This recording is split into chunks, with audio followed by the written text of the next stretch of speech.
Toutes les histoires que vous allez voir sont vraies. Les témoins, les officiers de police, de gendarmerie, les scientifiques que vous entendrez ont vécu ces phénomènes étranges. Aujourd'hui, ces mystères sont encore inexpliqués.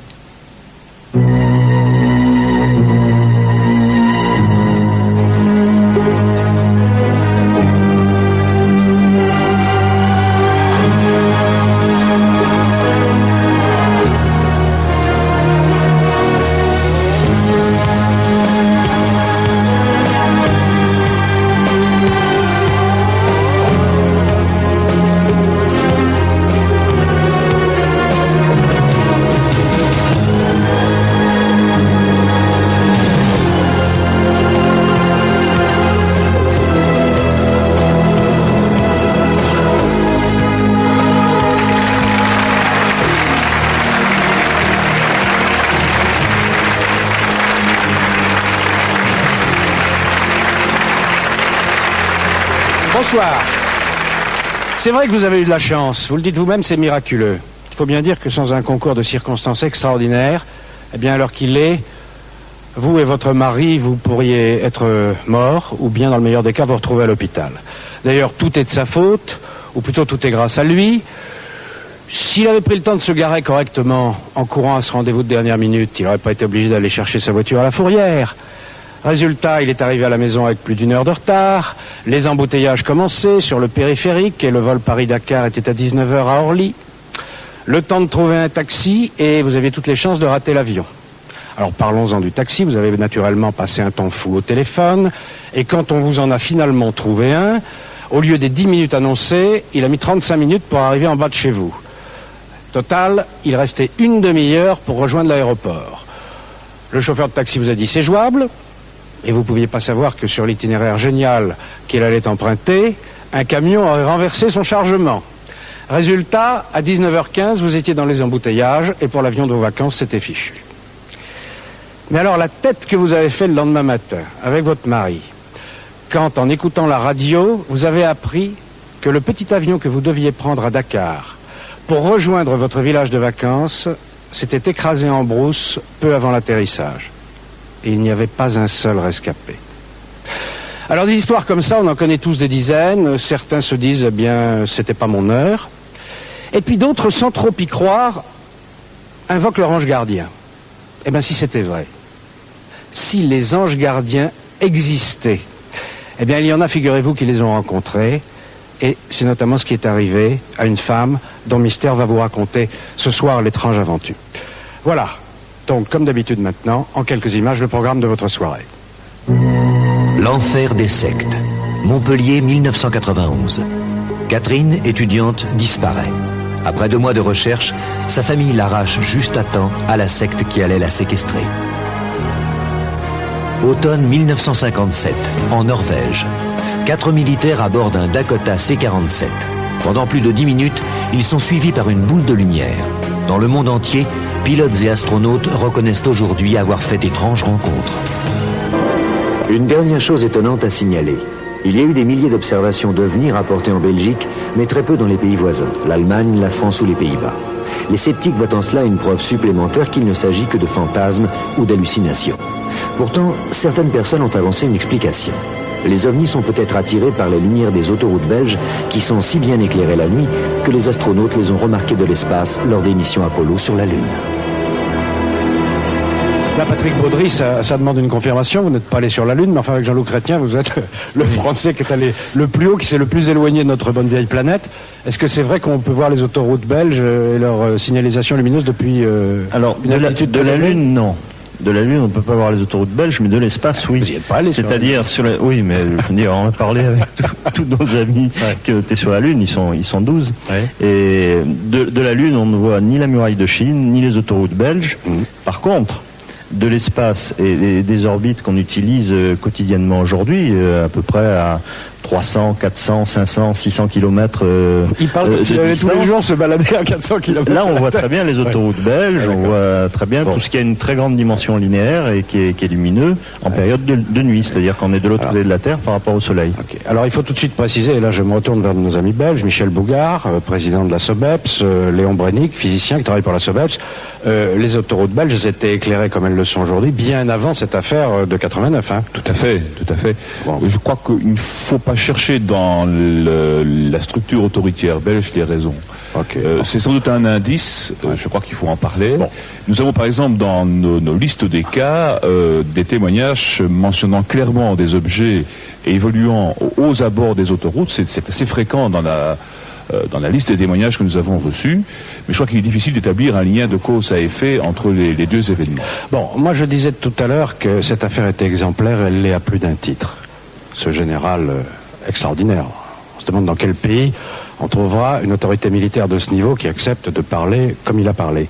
Bon, l'enquête de la SOBEPS. Alors la SOBEPS, Société belge d'études des phénomènes spatiaux, c'est une société d'amateurs.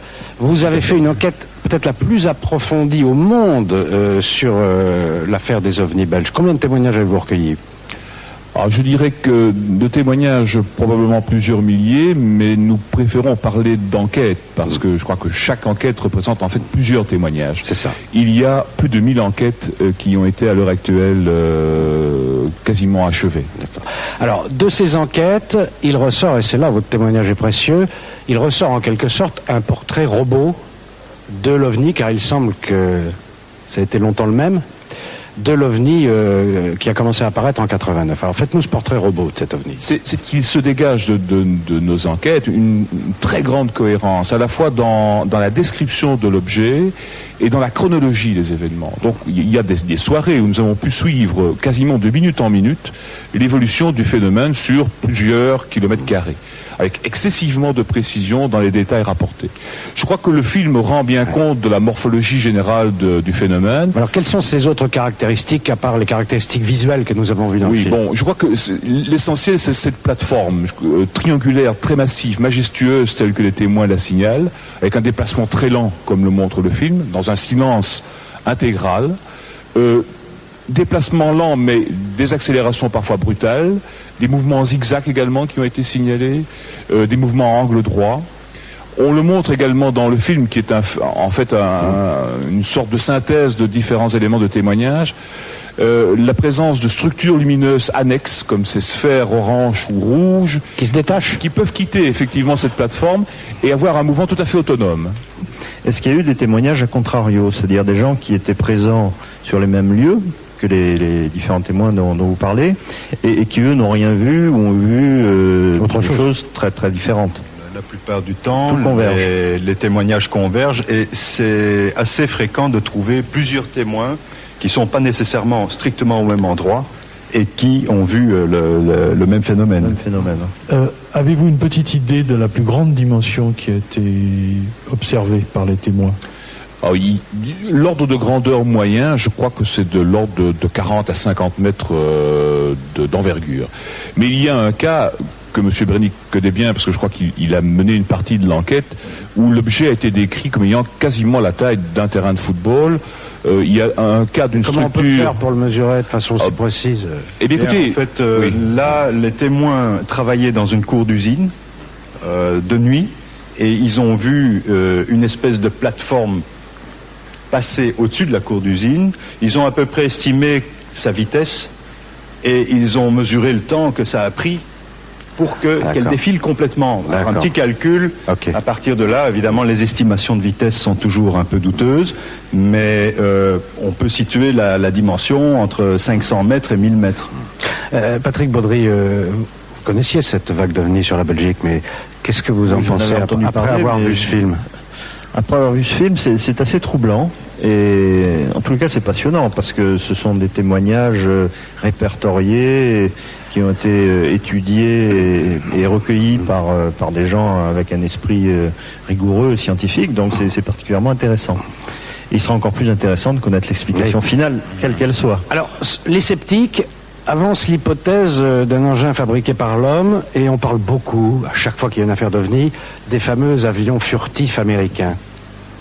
Alors, c'est un domaine que vous connaissez bien.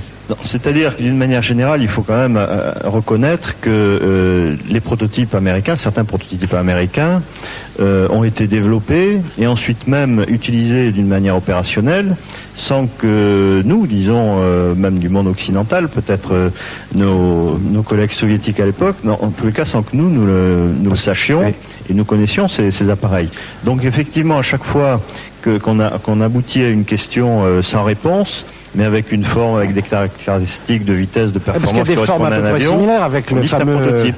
Oui, hein, Léon Brenick, le F-117, une série de prototypes, soit avoués comme le F-117 ou d'autres comme le projet Aurora ou d'autres, ou Black Manta, qui ont une forme triangulaire. C'est ça. Mais on conçoit difficilement que les autres caractéristiques de vol qui ont été observées soient celles de ces prototypes-là. Par exemple, le vol stationnaire avec très peu de bruit, pratiquement aucun bruit ou un léger bourdonnement. Ils sont furtifs pour les radars, mais ils font du bruit. Oui, ils ne sont pas furtifs en tout cas du point de vue acoustique.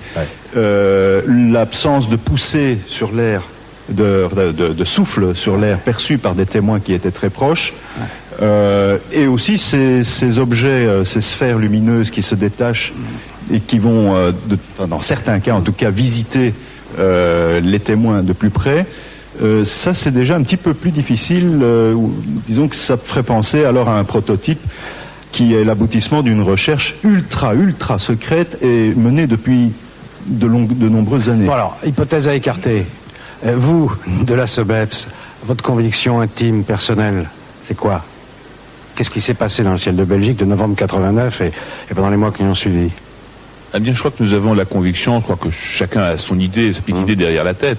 Je crois que nous avons la conviction, au vu des éléments rassemblés, que tout concorde à évacuer toutes les hypothèses, je dirais, humaines. Vous nous expliquez, là, que en aucun cas, ce qui est apparu dans le ciel de Belgique pendant des semaines et des semaines ne peut être d'origine humaine. C'est un sentiment. Bon, bah alors il n'y a plus qu'à c'est un sentiment, ce n'est pas une c'est pas d'origine humaine, c'est d'origine extraterrestre. Je ne crois pas qu'on puisse aller aussi vite en besogne. Ça resterait un sentiment, parce que de toute façon, la seule chose dont on dispose, ce sont des témoignages humains, donc soumis à subjectivité. Donc si on veut aller au-delà... Et moi, quand on en a des milliers... Personnellement, en tant que scientifique, je ne rejetterai pas l'hypothèse extraterrestre. C'est une hypothèse de travail comme une autre. Parce qu'effectivement, l'idée d'un prototype humain souffre d'un certain nombre de désavantages ici, rien qu'à penser par exemple aux motivations qui auraient pu faire qu'une puissance quelconque teste un prototype secret au-dessus d'une zone aussi peuplée que la Belgique, et cela pendant 2 ans. Donc là, il y a, disons... alors que si ce sont des extraterrestres, on peut leur trouver un mobile plus facilement. Et disons, là, les mobiles des extraterrestres, là, on est... effectivement, on n'est pas préparé pour les connaître. Bon. Et on peut supposer qu'ils sont extrêmement différents. Oui. Bien, moi, je ne vais pas éluder votre question, et je vais vous dire une chose. Il faut faire l'hypothèse extraterrestre si l'on veut avancer. J'entends, il ne faut pas l'éluder, il ne faut pas détourner la tête d'une accumulation de faits, mais pas seulement de faits. Non, je veux aussi répondre à votre question. Ouais. Moi, j'exclus pratiquement totalement l'hypothèse extraterrestre pour une raison très simple, c'est que je ne peux pas croire et penser que des gens, a priori beaucoup plus intelligents que nous, d'une autre manière, de toute façon plus développée, puisque eux auraient été capables de venir jusqu'à une planète qui tourne autour de notre étoile, le Soleil, alors que nous, on est encore très très loin d'en être capable. Donc, disons que ces gens-là, que cette intelligence-là, soit arrivée jusqu'ici et fait un petit tour et soit reparti. Notre Terre est tellement belle, ce qui s'y passe est tellement intéressant. Non, je plaisante, mais réellement, est-ce que vous pouvez imaginer on arrive jusque-là et qu'on s'en aille sans aller plus loin? C'est impensable. Michel Bougard, parce que je crois que l'inconvénient de l'hypothèse extraterrestre, c'est qu'elle explique tout. Dans la mesure où on ne peut prêter, je crois que l'hypothèse extraterrestre, on ne peut dire à aucun moment quelle est la psychologie d'un extraterrestre. Quels sont les mobiles qui se cachent derrière leur intervention, de leur manifestation. Le mot de la fin, oui, Michel Bougard pour la SOBEPS. Je laisserai à Léon Brenick le soin de préciser un peu le détail de l'information que je vais amorcer. Oui. Je crois que c'est vrai que l'expérience qu'on a vécue à Belgique a montré qu'il est possible qu'il y ait une collaboration entre des scientifiques, le monde politique et militaire, et la gendarmerie également, et des groupes privés qui ont une certaine expérience du terrain et qui savent aller enquêter, qui ont un contact avec le public. Je crois que tout ça est en train d'évoluer au niveau européen, et M. Brenick peut peut-être donner une information assez précise à ce propos-là. C'est-à-dire, en fait, il y a à peu près 2 ans, un parlementaire européen, le ministre belge Di Rupo, a posé une question au Parlement européen qui était de savoir s'il était nécessaire de créer une commission d'enquête de la communauté européenne à propos des ovnis. C'était en plein milieu de la vague d'observation ovni belge. Suite à ça, un physicien italien de très grande carrure internationale, lui aussi parlementaire européen, a été chargé de faire une enquête.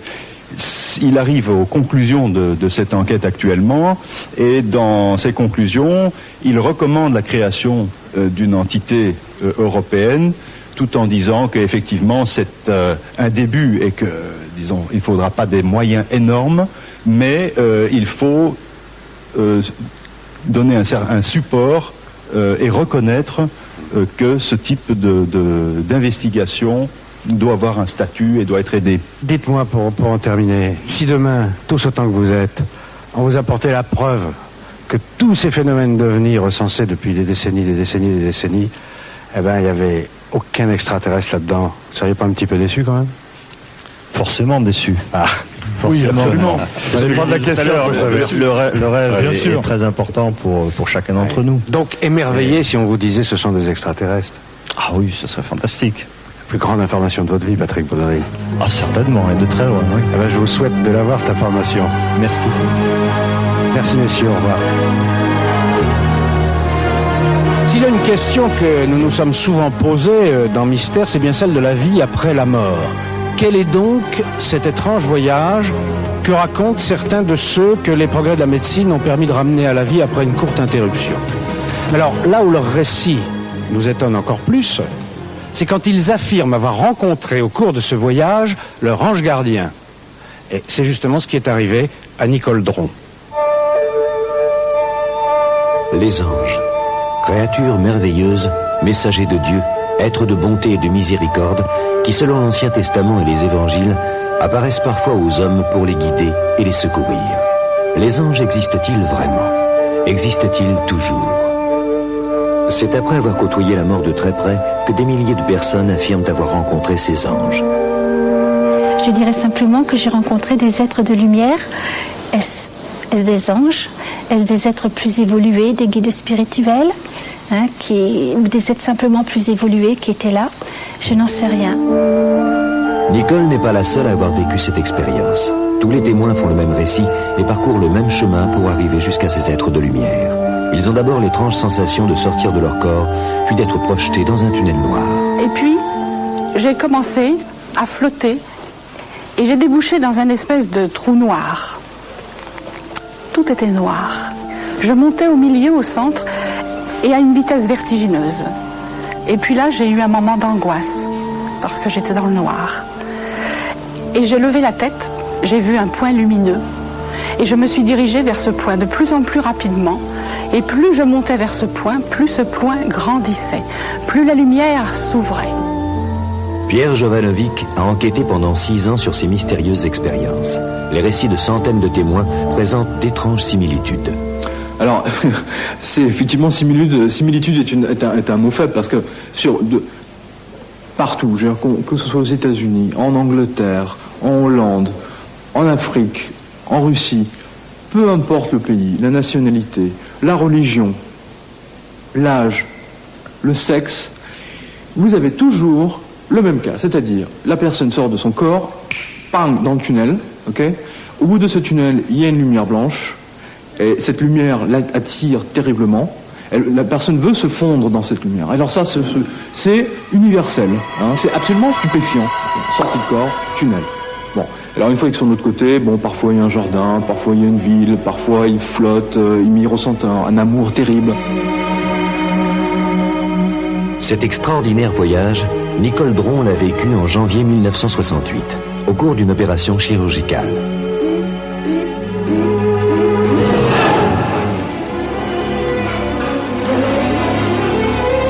Transportée d'urgence à l'hôpital à la suite d'une hémorragie, Nicole fait un arrêt cardiaque pendant l'opération.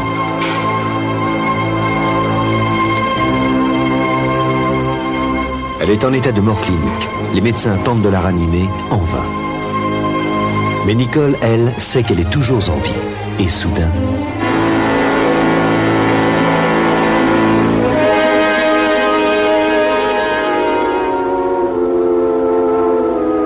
Je me suis trouvée au plafond.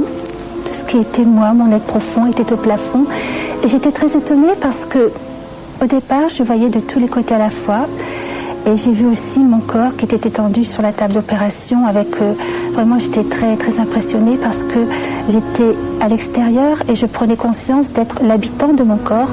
J'étais surtout cadavérique. Mais ça n'avait déjà plus d'importance parce que déjà, je n'étais plus identifiée avec mon corps.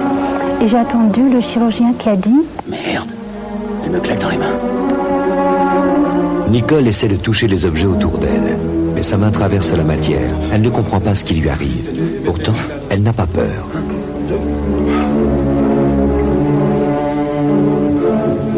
À quelques mètres de là, le mari de Nicole attend anxieusement la fin de l'opération. Mais quelque chose ne va pas. Que se passe-t-il? Il remarque l'affolement des infirmières. Je me rappelle que je ne me suis pas du tout attardée dans cette salle d'opération. J'ai pensé à mon mari qui m'attendait dans la salle d'attente et je prenais conscience de traverser les murs.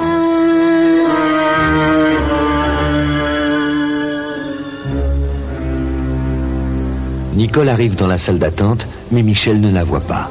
Elle tente en vain de le toucher.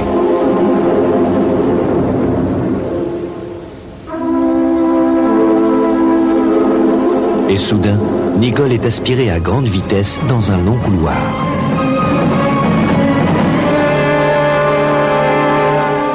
Elle se retrouve dans un long tunnel sombre et angoissant. Et je me suis dit, mais ça y est ma fille, tu es morte. Et j'ai trouvé que vivre dans cet état toute une éternité, c'était monstrueux.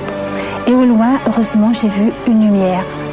Pour moi, c'est un petit peu comme si on voyait une étoile simplement dans une nuit d'encre. J'étais projetée vers cette lumière-là. Quand elle sort de cette lumière, Nicole arrive dans un jardin merveilleux. Tout est calme et sérénité ici. Et Nicole découvre ce paradis avec enchantement. J'étais très bien. Et je me suis dit que nous faisions tout le contraire parce que sur la terre, lorsque nous perdons un être cher, c'est humain, c'est chagrin, c'est désespoir. Mais moi maintenant, je me dis qu'ils sont là. Et donc c'est vraiment un réconfort. On devrait tous savoir ça. C'était comme si j'étais unie au principe de vie et je circulais en tout. Rien qu'un brin d'herbe, c'était une merveille pour moi. Parce que j'en voyais la vie qui circulait à l'intérieur. Je voyais sa couleur, il y avait d'autres fleurs. Il y avait des couleurs beaucoup plus pastel.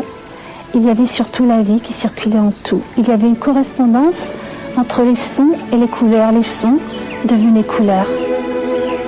Dans ce jardin, Nicole va faire une étrange rencontre.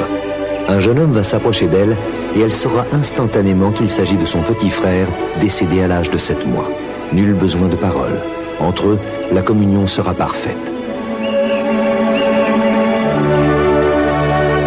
J'avais la certitude absolue que c'était mon frère. Je crois que ça ne s'explique pas. C'est une reconnaissance d'Abraham. Les milliers de personnes qui ont vécu comme Nicole ce voyage au-delà de la mort décrivent la même chose. Eux aussi ont rencontré des êtres chers, décédés depuis de nombreuses années. Certains y ont même rencontré des êtres fabuleux, resplendissants de lumière et de bonté. Je me rappelle aussi m'être trouvée en face d'un être de lumière.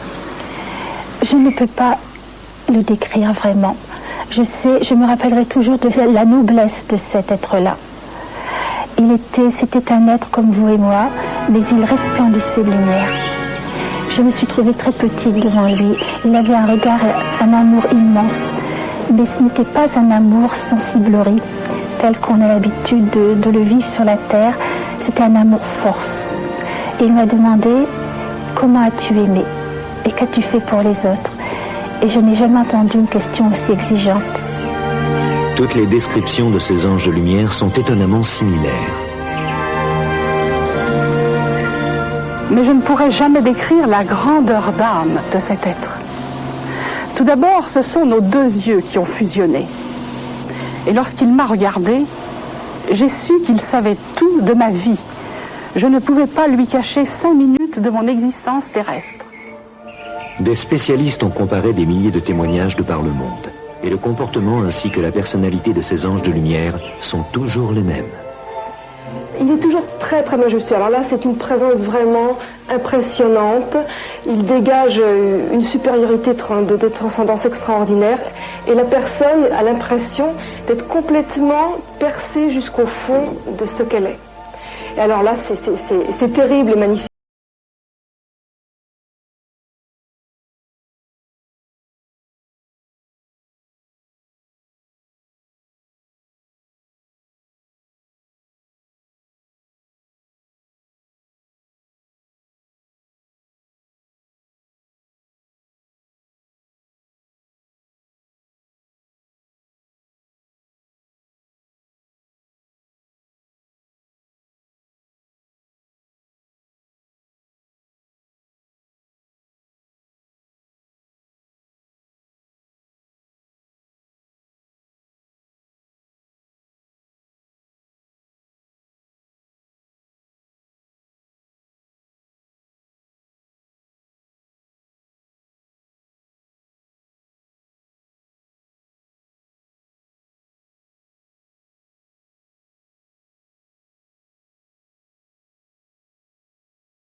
Ça me fascine beaucoup, ça me fascine beaucoup. Et je me demande dans le bouquin si est-ce là la nouvelle Jérusalem, la ville qu'on va reconstruire en 3 jours. Mais Nicole va revenir de ce voyage au-delà de la mort. Les médecins ont réussi à la sauver. Pourtant, désormais pour elle, plus rien ne sera comme avant. Et lorsque je me suis réveillée, je me rappelle que j'avais une musique d'une beauté inouïe. Et en même temps, toute la profondeur de l'expérience partait. Et je sais que je n'ai retenu qu'une infime proportion de cette immense expérience.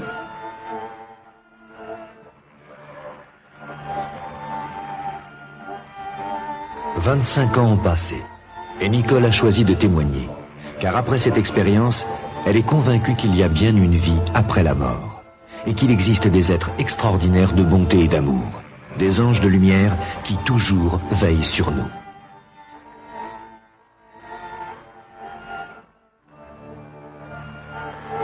Et Nicole Dron est avec nous.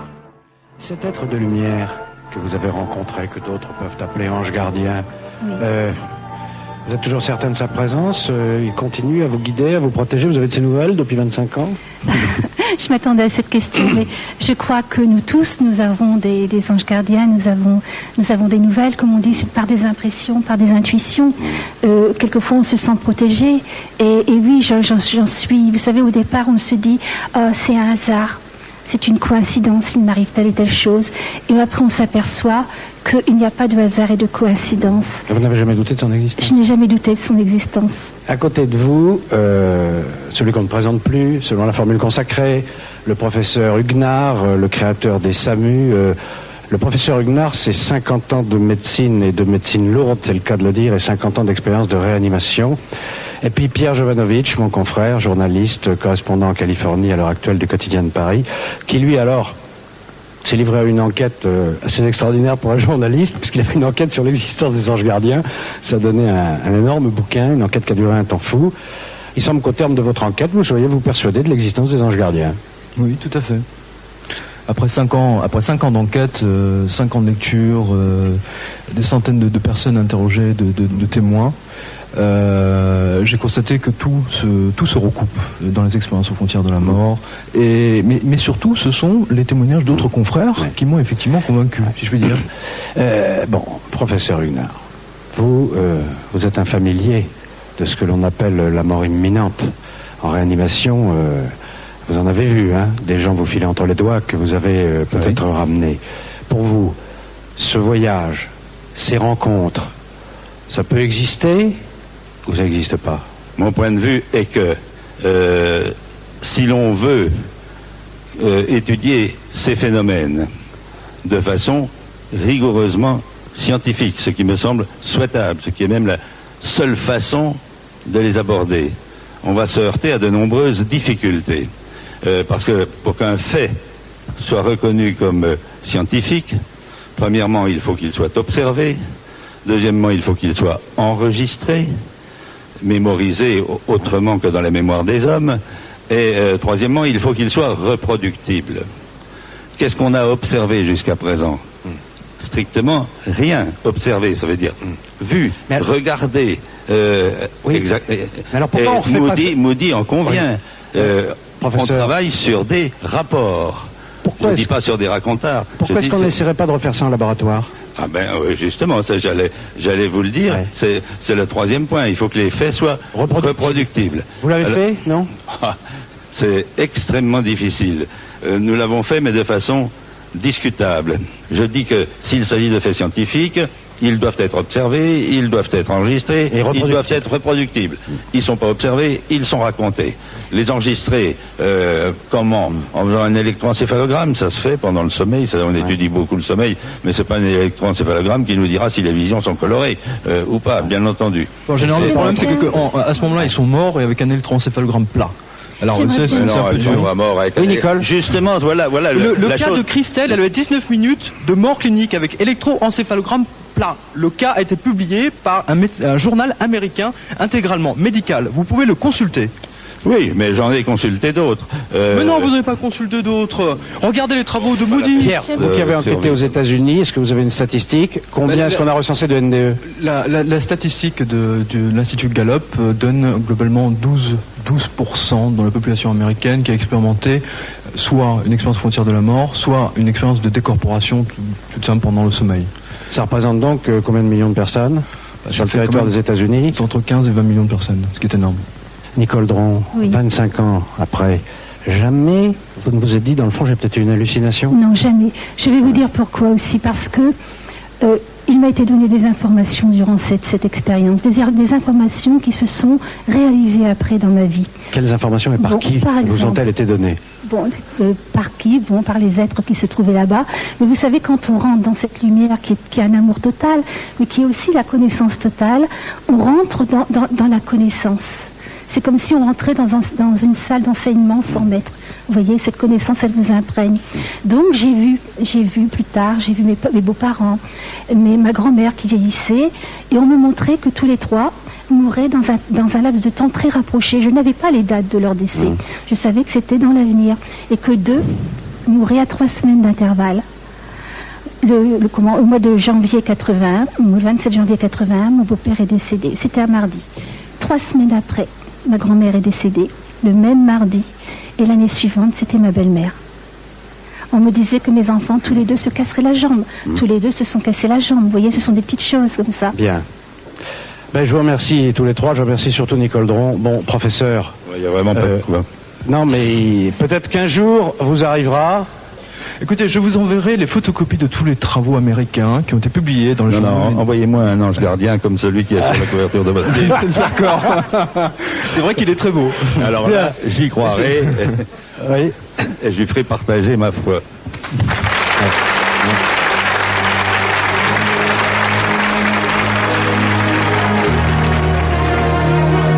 Vous vous en souvenez certainement, c'était au début du mois dernier.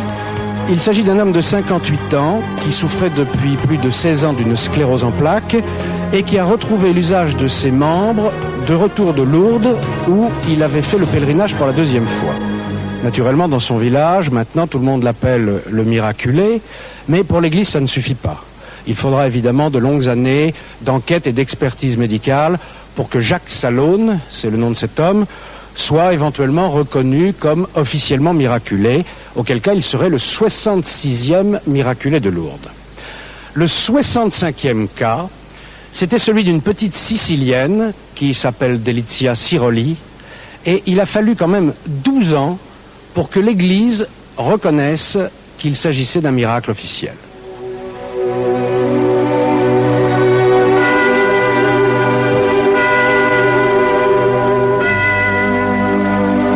C'est ici, à Paterne, une petite ville de Sicile, qu'est née il y a 28 ans au sein d'une modeste famille italienne, Delizia Ciroli. Une enfant qui allait vivre une expérience extraordinaire. Delizia est aujourd'hui une femme. Elle reste marquée à jamais par le drame qu'elle a vécu dans son enfance. Souvent, elle se souvient.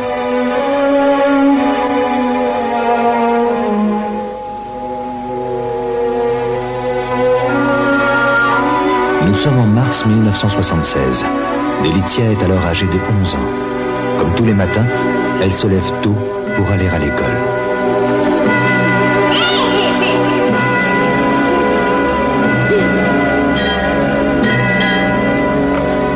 Mais ce matin-là, la petite Delizia ne se sent pas bien.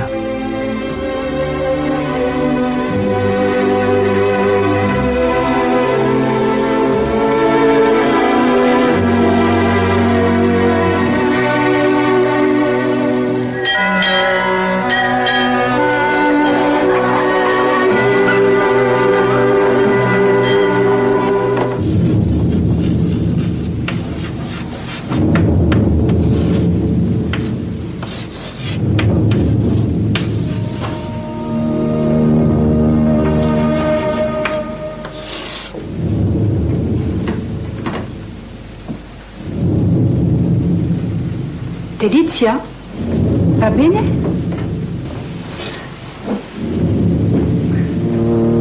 L'institutrice comprend que quelque chose ne va pas.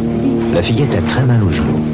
Elle décide de la ramener chez elle et incite sa mère à la faire examiner par un médecin.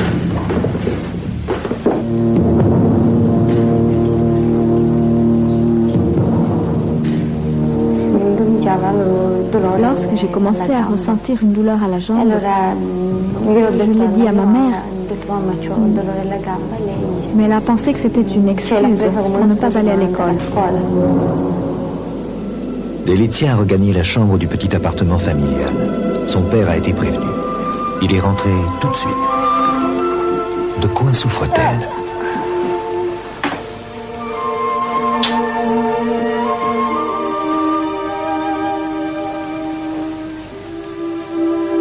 La petite a vraiment trop mal. Il faut appeler un médecin. Le docteur Fallica ne peut pas se prononcer. Il faut faire des analyses et des radiographies. Dès le lendemain, sa maman l'emmène à l'hôpital de Paterne. Buongiorno Delizia, come stai? Entri, su, la prego.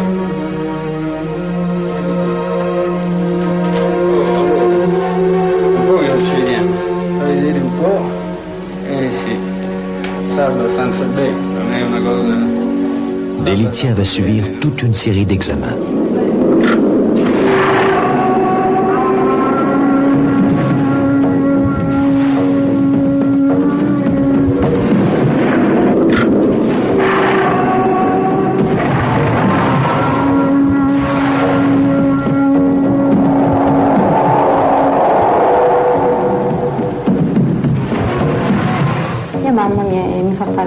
Ma mère m'a fait faire des radios. On s'est aperçu qu'il y avait quelque chose qui n'allait pas. Alors elle m'a emmenée à Catane. On a montré les radios au professeur Mollica.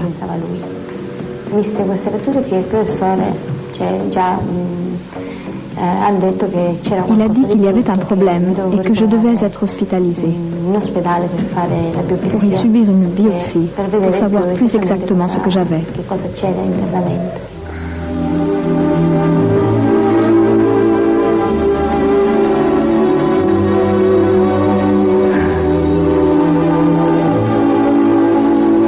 La mère de Delizia se rend compte que les premiers résultats sont très inquiétants.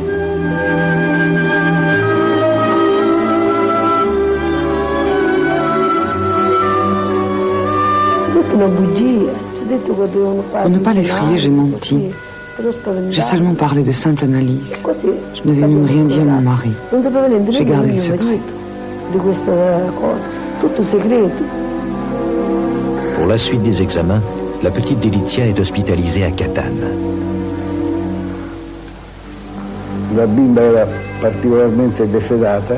La petite était particulièrement maigre.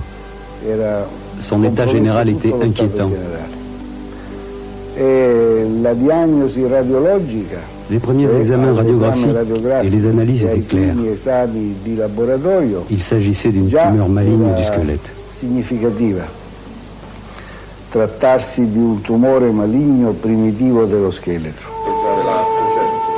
Les résultats des examens sont implacables. Delizia a un cancer. Elle est condamnée. Les médecins proposent l'amputation sans pour autant garantir la guérison. Ils annoncent à ses parents qu'il ne lui reste plus que 3 mois à vivre.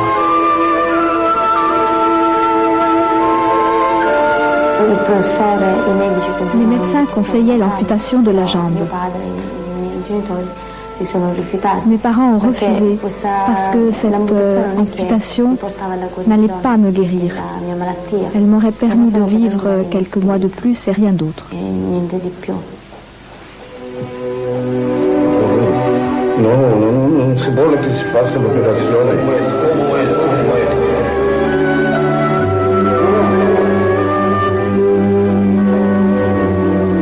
Le père de Delizia n'arrive pas à se résigner. Mon père disait, si ma fille doit mourir, je préfère qu'elle meure comme ça. Il ne voulait pas augmenter ma souffrance inutilement.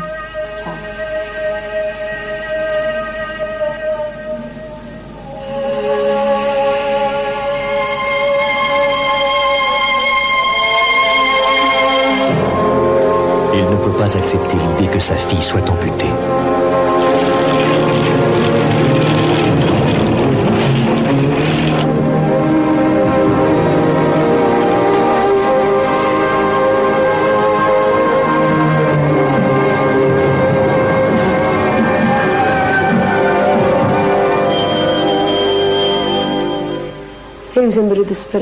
J'étais désespérée. Dans la nuit, je priais.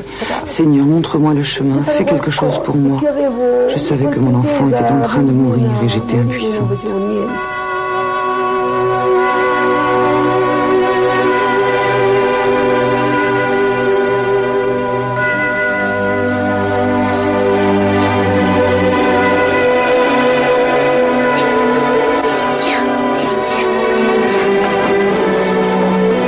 L'institutrice de Delizia a entendu parler d'un pèlerinage dans un sanctuaire à Lourdes, où il paraît que Dieu fait des miracles et guérit les malades. Tout le village se cotise pour permettre à Madame Cirolli d'emmener Delizia à Lourdes.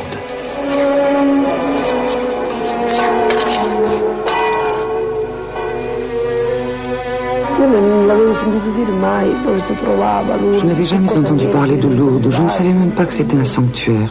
Alors quand on m'a demandé de prendre une décision, j'ai dit...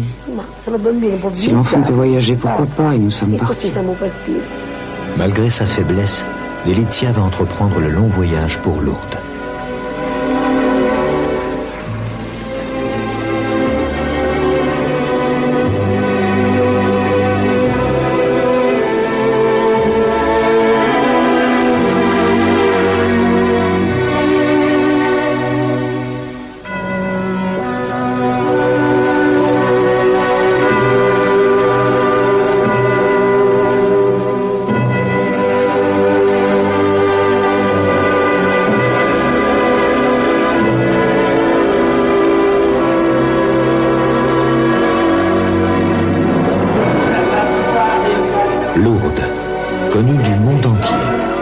Depuis plus d'un siècle, des milliers de fidèles viennent prier pour la guérison des malades et des handicapés. Il s'y produit parfois des phénomènes qui restent inexpliqués par la science. Pendant 5 jours, Delizia va parcourir toutes les étapes du pèlerinage et surtout la grotte où la Vierge Marie est apparue à Bernadette Soubirous.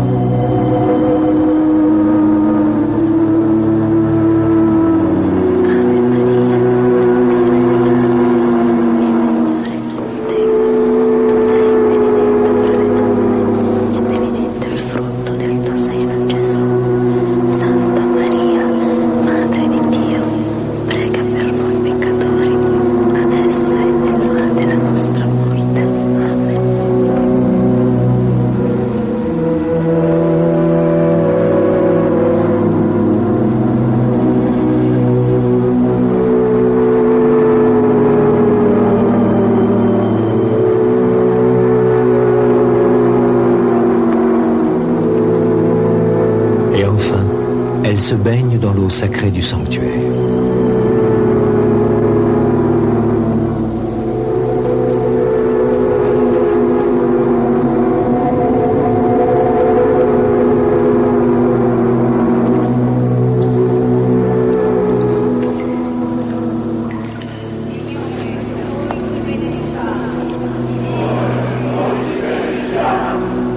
Des milliers de pèlerins sont venus, comme elle, chercher la guérison.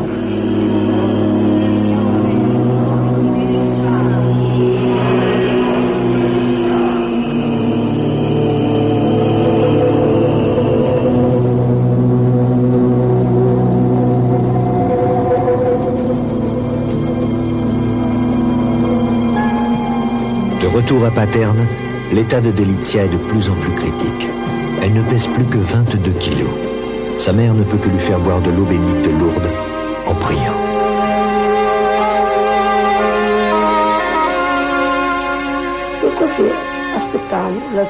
On attendait la fin. Elle souffrait terriblement. Les douleurs étaient si intenses qu'un jour elle m'a dit « Maman, donne-moi un couteau, je veux mourir. »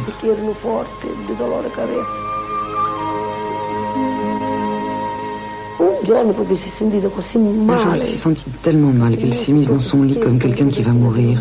Elle était droite, raide. Elle souffrait terriblement. C'était le travail de la mort.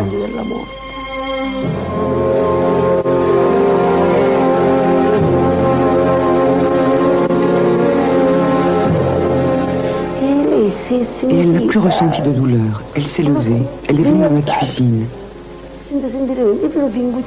Mais en la voyant, je n'ai pas compris ce qui se passait.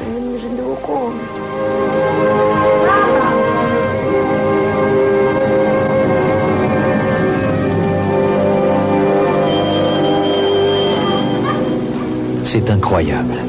Delizia semble guérie. En mai 1977, de nouvelles radiographies confirment la disparition de la tumeur, sans traitement spécifique et sans aucun médicament. Son état de santé continue de s'améliorer régulièrement.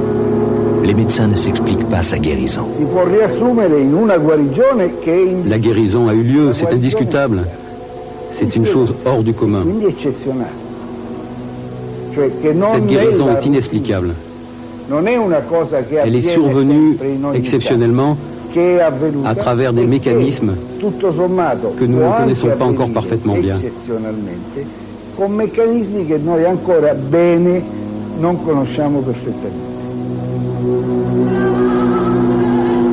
En juillet 1977, Delizia et sa mère retournent à Lourdes et se présentent au bureau médical pour faire constater la guérison.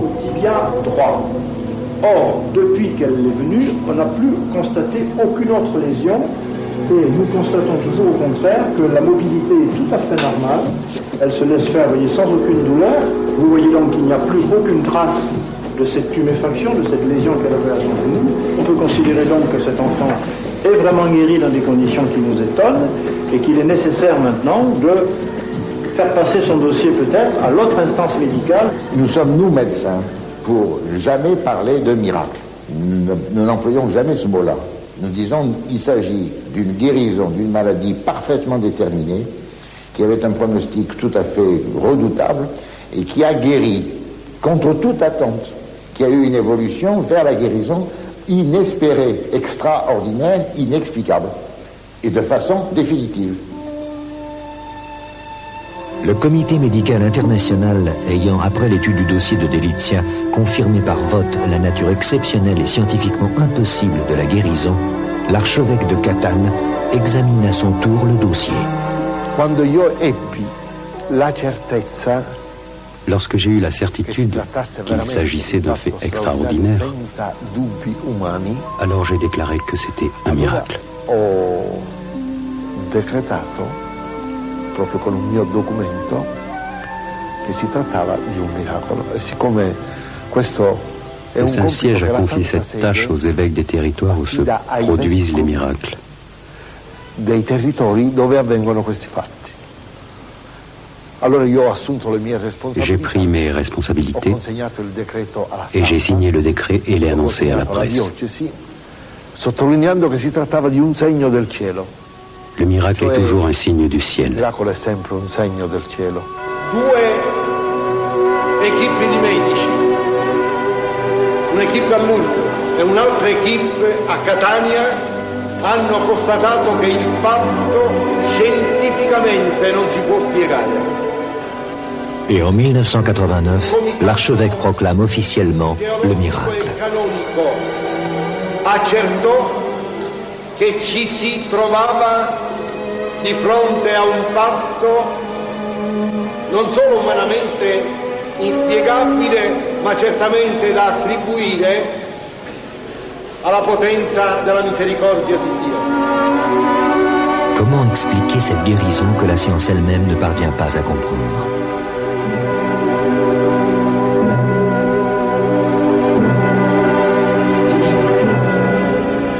Seule la foi semble donner une solution à ce mystère.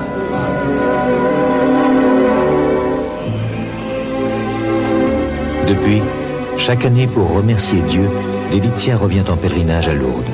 Aujourd'hui, elle a consacré sa vie aux autres. Elle est infirmière et soigne les malades. Depuis 1858, l'Église a homologué 65 miracles. Delizia Cirolli est la 65e miraculée de Lourdes.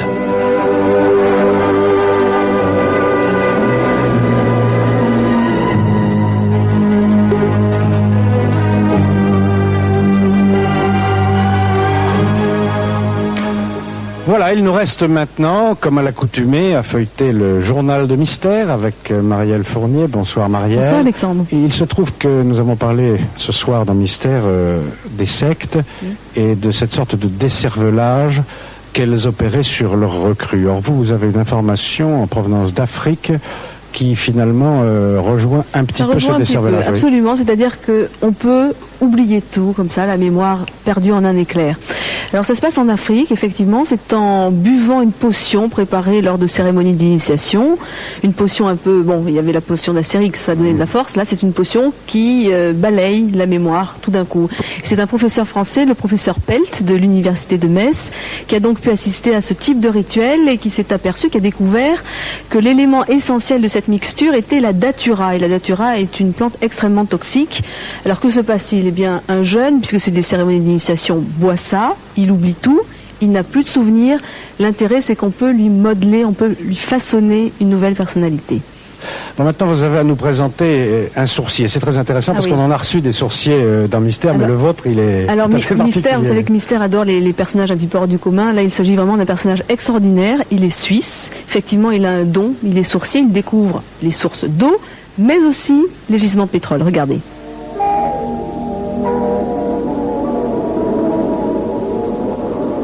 Nous sommes dans le désert de Namibie, tout près de la frontière du Botswana et de l'Afrique du Sud.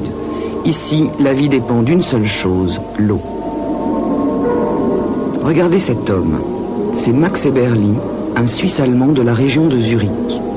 Il possède un don extraordinaire. Il peut trouver de l'eau dans le plus aride des déserts.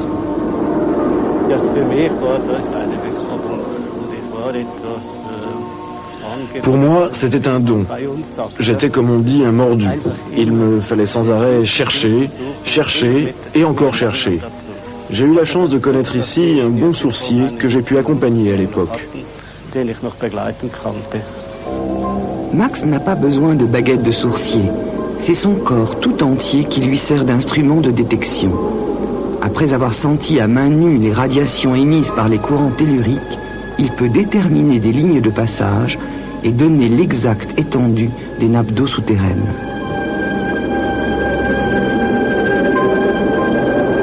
À l'aide de petits bâtons de marquage, il indique l'emplacement précis où il faudra creuser.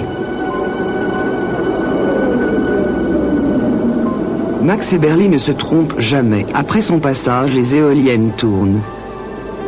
Et les citernes se remplissent. Il a trouvé de l'eau dans le monde entier, mais n'en fait pas commerce. Pour lui, il est fermier avant tout. Pour trouver, Max n'a pas besoin de se rendre sur place. Il peut le faire à l'aide de cartes et déterminer non seulement les nappes phréatiques, mais aussi les gisements de pétrole. On peut tout chercher. Chaque minéral possède ses radiations propres. On peut même déterminer la profondeur et la quantité présente.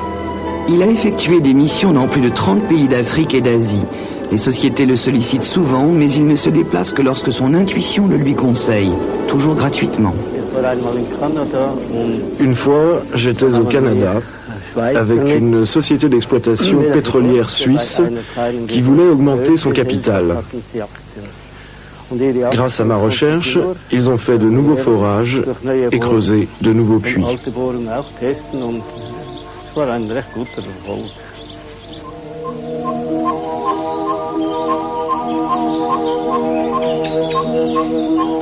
Pour Max Eberly, un don ne se monnaie pas. S'il le possède, c'est pour aider ceux qui en ont besoin et pour en faire profiter l'humanité, comme ici, à Madagascar, où il aide un village à creuser de nouveaux puits.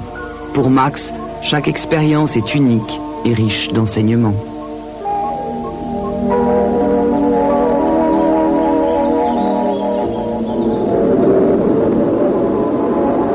Le seul souhait de Max, c'est de pouvoir continuer encore des années à sentir les radiations de la Terre. Sans eau, il n'y a pas de vie. Mais lui, il sait que même à travers les déserts, il y a d'immenses étendues d'eau. Bien, merci Marielle. Et puis 3615, code TF1, vous le savez maintenant, j'imagine, c'est également ce que vous devez faire sur votre Minitel si vous désirez assister à l'émission. Et puis, si vous avez des histoires extraordinaires à nous communiquer, l'autre adresse, elle s'inscrit en bas de votre écran, Mystère, boîte postale 2008, 92 518, Boulogne, CEDEX. Voilà, Mystère est terminé. On vous remercie de nous avoir suivis et on vous souhaite une bonne nuit. Et naturellement, on se retrouve dans un mois pour d'autres mystères. Bonsoir.